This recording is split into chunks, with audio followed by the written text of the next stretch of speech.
Trainee IAS पूजा खेड़कर से जुड़ा विवाद बढ़ता चला जा रहा है। सबसे बड़ा विवाद उनके डिसेबिलिटी सर्टिफिकेट को लेकर हो रहा है। इसी से जुड़ी जो मीडिया रिपोर्ट्स आई हैं वो बिल्कुल हैरान करने वाली हैं। इस हद तक हैरान करने वाली हैं कि सिस्टम को लेकर आपके मन में तमाम तरीके के सवाल तैरने लगेंगे।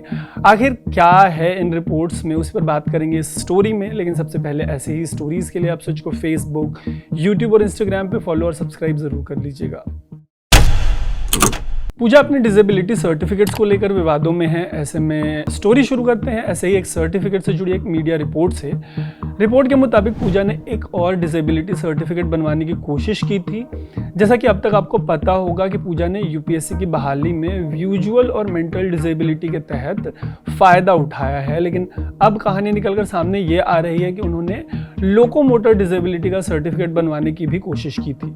लोकोमोटर डिसेबिलिटी हड्डियों, जोड़ों या मांसपेशियों की डिसेबिलिटी होती है। इसका बॉडी के मूवमेंट पर सीधा असर पड़ता है।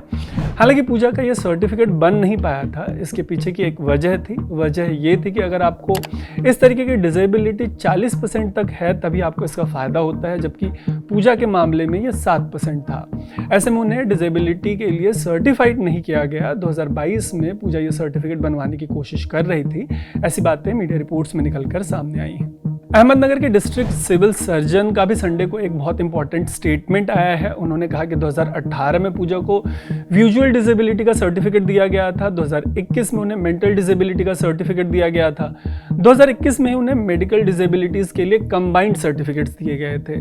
इसके बाद 2022 में भी पूजा ने वाईसीएम और डिस्ट्रिक्ट हॉस्पिटल से डिसेबिलिटी सर्टिफिकेट हासिल करने की कोशिशें की। हालांकि इसमें वो असफल रहीं। अगर आपने पूजा के मामले पर स्विच की पिछली स्टोरी देखी है तो आपको याद होगा कि पूजा ने यूपीएससी को पहले से मेडिकल सर्टिफिकेट्स सबमिट कर रखे हैं। ये सर्टिफिकेट्स विजुअल इम्पेयरमेंट और मेंटल इलनेस से जुड़े थे। यूपीएससी को ये certificates person with benchmark disability category के तहत सबमिट किया जाता है। इससे नौकरी में आसानी होती है। ये एक तरीके का रिजर्वेशन इसको समझ सकते हैं मोटा मोटी। हालांकि लेटेस्ट मीडिया रिपोर्ट्स में इस ओर इशारा किया गया है कि इन दोनों सर्टिफिकेट के अलावा पूजा तीसरा सर्टिफिकेट पाने की फिराक में भी थी। हालांकि 7% लोकोमोटर डिसेबिलिटी होने की वजह से उन्हें ये जो तीसरा सर्टिफिकेट है वो नहीं मिल पाया। जैसे कि मैंने आपको बताया कि बाकी के 2 सर्टिफिकेट्स उन्हें 2018 और 21 में मिले थे। ये सर्टिफिकेट्स उन्हें अलग अलग मेडिकल बोर्ड्स के थ्रू मिले थे। इन्हीं दोनों मेडिकल सर्टिफिकेट्स को लेकर बवाल जारी है। आरोप है कि पूजा ने आईएएस बनने के लिए दोनों ही सर्टिफिकेट्स को फेक किया है। इससे जुड़ी पिछली स्टोरी में मैंने आपको ये भी बताया था कि यूपीएससी वालों ने पूजा से एम्स जाकर डिसेबिलिटी टेस्ट कराने को कहा था। हालांकि पूजा इसके लिए तैयार नहीं हुई। पूजा को 6 बार इसके लिए बुलाया गया, लेकिन हर बार पूजा इसके लिए नहीं गई। वो इस तरीके की बातें कहती रहीं कि उन्हें कोविड है। 2022 में ये मामला कैट के पास पहुंच गया। विवाद चलता रहा। फाइनली पूजा ने बाहर से बनवाए सर्टिफिकेट सबमिट किए डिसेबिलिटी के। फिर भी उन्हें नौकरी नहीं मिल रही थी। हालांकि 8 महीने की देर के बाद उनके आईएएस बनने का रास्ता जो है वो साफ कर दिया गया। लेकिन कहानी यहीं नहीं खत्म होती। स्विच की लास्ट स्टोरी में हमने आपको ये भी बताया था कि पूजा ने आईएएस बनने से पहले अपना एमबीबीएस भी कंप्लीट किया था। इससे जुड़ी एक मीडिया रिपोर्ट है। इस इंटरेस्टिंग मीडिया रिपोर्ट के मुताबिक पूजा ने एमबीबीएस के समय किसी तरीके की डिसेबिलिटी की बात नहीं कही थी। इन सब के अलावा हुआ ये भी है कि commission for person with disability के ऑफिस ने पुणे पुलिस को एक चिट्ठी लिखी है और इस चिट्ठी में पुणे पुलिस से पूजा के डिसेबिलिटी सर्टिफिकेट्स की जांच करने को कहा गया है। मतलब पहले से एक जांच केंद्र सरकार ने बिठा रखी है इस पूरे मामले पर। अब उनके सर्टिफिकेट्स की पुणे पुलिस भी जांच करेगी।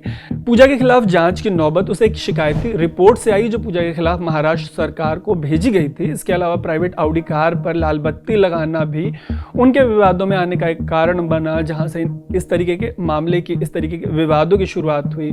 पूजा का परिवार भी उनके विवादों में आने का कारण बना है। जो पॉलिटिकल लीनेज है, उनकी मां पिस्टल लहराते दिखी, उनके पिताजी ने जो पिछला लोकसभा चुनाव लड़ा है, इन तमाम वजहों से जो उनका ओबीसी का क्रीमी लेयर का सर्टिफिकेट है उसके ऊपर भी सवाल उठाए जा रहे हैं। पूजा से जुड़े इन तमाम विवादों वाली हमारी पिछली स्टोरी का लिंक हम आपको इस स्टोरी के यूट्यूब पोस्ट के डिस्क्रिप्शन में दे रहे हैं। हालांकि इन तमाम आरोपों पर पूजा का भी पक्ष जानने लायक है। उनका कहना है कि उनका मीडिया ट्रायल चल रहा है। मतलब मीडिया उनके साथ कोर्ट कचहरी की तरह पेश आ रहा है। उनका कहना है कि अंत में सच्चाई की जीत तो होगी। उम्मीद है कि पूजा की तरह बाकी जनता भी यही चाहती होगी कि अंत में फाइनली लास्ट में सत्य की जीत हो।